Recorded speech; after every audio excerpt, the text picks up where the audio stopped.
A Comissão Parlamentar Mista de Inquérito, que visa investigar os atos de 8 de janeiro, atingiu o número de assinaturas necessárias e pode ser instalada. Confira os detalhes com a repórter Berenice Leite.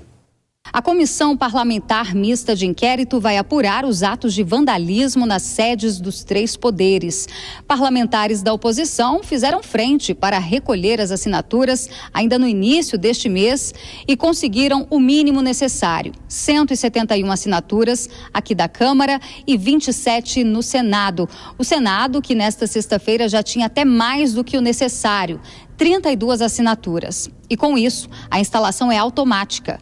No início do mês, até houve uma mobilização da própria base do governo aqui no Congresso Nacional, mas depois recuaram e isso acabou inflamando a oposição, que passou a liderar a coleta das assinaturas. O temor dos governistas decorre da prerrogativa de uma CPMI que dá o poder aí, por exemplo, de senadores e deputados, membros do colegiado, convocar ou convidar ministros e autoridades para prestar esclarecimentos sobre o episódio. A instalação da CPMI foi comemorada nas redes sociais, inclusive pelo deputado federal André Fernandes, do Ceará, que estava à frente dessa mobilização pelas assinaturas. Alcançamos o número mínimo de assinaturas para a instalação da CPMI do 8 de janeiro. De acordo com o artigo 21 do Regimento Comum do Congresso Nacional, o pedido de CPMI requerido por 1/3 do Senado e 1/3 da Câmara será instalado de forma automática. Bom, já ultrapassamos esse número de assinaturas. Mas a missão, senhores, apenas começou.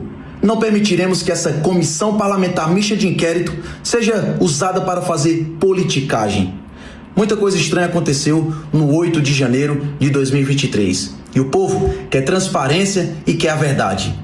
Provavelmente ainda tem muito criminoso solto, mas com certeza tem muitos inocentes presos. Vale lembrar que os prejuízos foram calculados pela Advocacia Geral da União. Somando os 3 prédios, o prejuízo ultrapassa os 20 milhões de reais.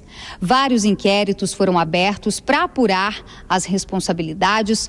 Mais de 1.000 pessoas, inclusive, foram presas em flagrante por participarem diretamente dos atos de vandalismo.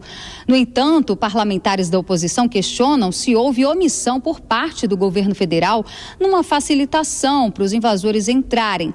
Isso porque a Agência Brasileira de Investigação, a ABIN, disse que alertou pelo menos 2 dias antes das invasões canais do governo federal sobre o risco de invasão. Até agora, a Polícia Federal prendeu o ex-secretário de Segurança Pública do Distrito Federal, Anderson Torres, e o governador do Distrito Federal foi afastado do cargo, bem como o comandante-geral da Polícia Militar do DF. Agora, a CPMI tem a função de apurar aquilo que ainda não foi alvo de investigação da Polícia Federal. De Brasília, Berenice Leite. Bom, deixa eu chamar novamente nosso comentarista Alexandre Borges. Alexandre, essa possível aí investigação dos atos de 8 de janeiro, estou falando possível, né, porque não foi instalado ainda.